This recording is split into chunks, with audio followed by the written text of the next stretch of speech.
வெற்றி வந்தால் பணிவுடன் இருங்கள், தோல்வி வந்தால் பொறுமையுடன் இருங்கள், எதிர்ப்புகள் வந்தால் எதிர்த்து நில்லுங்கள். எது உங்களை பயமுறுத்துகிறதோ அதனை முதலில் வெல்லுங்கள். எதை கண்டு அஞ்சுகிறீர்களோ அதனை எதிர்த்து நில்லுங்கள். தன்னால் தாங்க முடியாத அளவுக்கு எந்த மனிதனுக்கும் எந்த துன்பமும் நேர்வதில்லை. எப்போதும் வீழ்ந்து விடாமல் இருப்பதில் வெற்றி கிடையாது. ஒவ்வொரு தடவையும் விழும்போது எழுந்து நிற்பதில்தான் வெற்றியின் ரகசியமே இருக்கிறது. செல்வத்தை இழப்பவன் நிறைய இழக்கிறான், தோழனை இழப்பவன் அதிகமாக இழக்கிறான். ஆனால் துணிவை இழப்பவன் அனைத்தையுமே இழக்கிறான். Hi friends, welcome to my channel வெள்ளை மனது. நான் உங்ககிட்ட பேசிகிட்டு இருக்கிறது புஷ்பா ராஜேந்திரன். ஹாய் ஃப்ரெண்ட்ஸ், எல்லோரும் எப்படி இருக்கீங்க? நல்லா இருப்பீங்கன்னு நம்புகிறேன். இன்றைக்கி என்ன பதிவு பார்க்க போகிறோன்னா, எதிர்ப்புகளை எதிர்க்க தயங்காதீர்கள் அப்படிங்கிறத பற்றி தாங்க பார்க்க போகிறோம். இது எதுக்காக அப்படின்னா, நம்மளோட வாழ்க்கையில் வெற்றி அப்படிங்கிறது நிரந்தரம் கிடையாது, தோல்விங்கிறதும் நிரந்தரம் இல்லை, தோல்விங்கிறது அழிவும் இல்லை.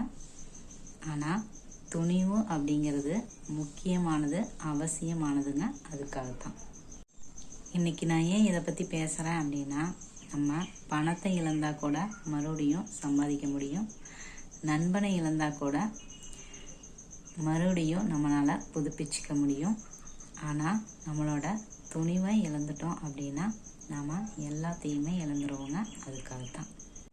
ஏன்னா எதிர்ப்புகளை எதிர்த்து நிற்கிற துணிச்சல் நம்மக்கிட்ட இல்லை அப்படின்னா நம்மளை ஒரு ஒன் யூஸ் டம்ளர் மாதிரி நம்மளை யூஸ் பண்ணிட்டு தூக்கி போட்டு போயிட்டே இருப்பாங்க.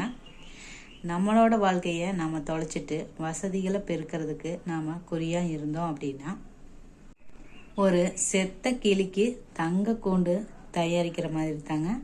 அதனால என்ன பிரயோஜனம் இருக்குது? அதனால் நம்மளுக்கு என்ன வேணும் அப்படிங்கிறத நம்ம தெளிவாக இருக்கணும். அதையும் எதிர்ப்புகள் வந்தாலும் அதையை எதிர்த்து நிற்கவும் துணிச்சலோட தயாராகவும் இருக்கணுங்க. அதுக்காகத்தான்.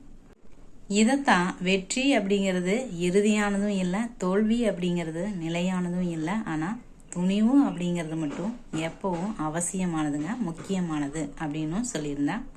வெற்றி அப்படிங்கிறது நம்ம பெற்றுக்கொள்வது, தோல்வி அப்படிங்கிறது அதிலிருந்து நம்ம கற்றுக்கொள்வது. எப்பவுமே வெற்றியை விட தோல்விக்கு தாங்க பலம் அதிகம். ஏன்னா வெற்றி அப்படிங்கிறது நம்மளை சிரித்து மகிழ வைக்கும், ஆனால் தோல்வி அப்படிங்கிறது தான் நம்மளை சிந்தித்து வாழ வைக்குங்க. எதுலேயுமே தோத்து போயிடக்கூடாது, இல்லை வீழ்ந்து விடக்கூடாது அப்படின்னு நாம் நினைக்கிறதுல வெற்றியோட ரகசியம் இல்லைங்க. நாம் எப்போ விழுந்தாலும் சரி அதிலிருந்து எழுந்து நிற்கிறதுக்குண்டான துணிச்சலை வளர்த்துக்கும் போது தாங்க வெற்றியோட ரகசியமே இருக்குது. ஏன்னா எந்த ஒரு மனுஷனுக்குமே தன்னால் தாங்க முடியாத அளவுக்கு துயரம் வர்றதில்லைங்க. நம்மளால் தாங்க முடிகிற அளவுக்கு தான் நம்மளுக்கு துயரமே வருது. நான் ஏன் இப்படி சொல்கிறேன், இப்படி சொல்கிறேன் அப்படின்னா, நம்ம என்ன நினைக்கிறோமோ அதுவாக தான் ஆகிறோம். அந்த மாதிரி நம்மளால் நமக்கு எது வந்தாலும் அதுக்கு நம்ம தான் காரணமாக இருப்போம். யோசிச்சு பார்த்தீங்க அப்படின்னா உங்களுக்கு புரியும்.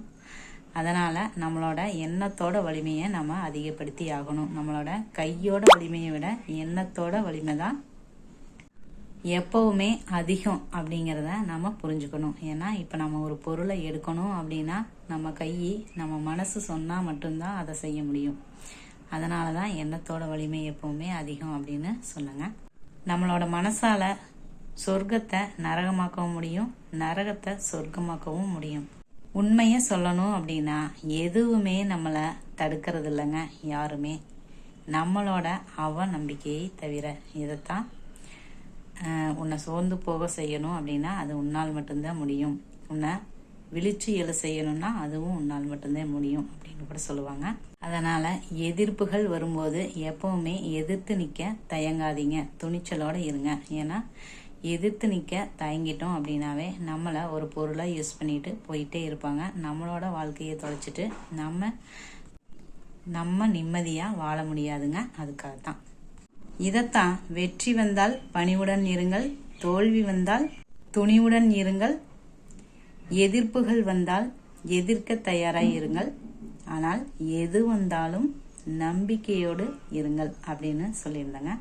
எது உங்களை பயமுறுத்துகிறதோ அதை முதலில் வெல்லுங்கள். எதை கண்டு அஞ்சுகிறீர்களோ அதுதான் நம்ம துணிச்சலோட நம்மளோட வெற்றிக்காக போராடுறதுக்குண்டான ஒரு வழி அப்படின்னு கூட சொல்லலாங்க. தயங்குகிறவர்களுக்கும் பயப்படுகிறவர்களுக்கும் இந்த உலகத்தில் எதுவுமே சாத்தியமில்லாமல் போயிருங்க. அந்த மாதிரி ஒரு ஆளாக நீங்கள் இருக்க வேண்டாம். எதிர்ப்புகளை எதிர்க்க தயாராக இருங்க. பயத்தை பார்த்து பயப்படாதீங்க. அதாவது பயத்தை எதிர்கொள்ளவும் பழகிக்குங்க. ஓகே ஃப்ரெண்ட்ஸ், இந்த பதிவு உங்களுக்கு யூஸ்ஃபுல்லாக இருந்துச்சு அப்படின்னா ஒரு லைக் பண்ணுங்கள். யாருக்காவது தேவைப்படும் அப்படின்னு நினச்சிங்கன்னா ஷேர் பண்ணுங்கள். தேங்க்யூ.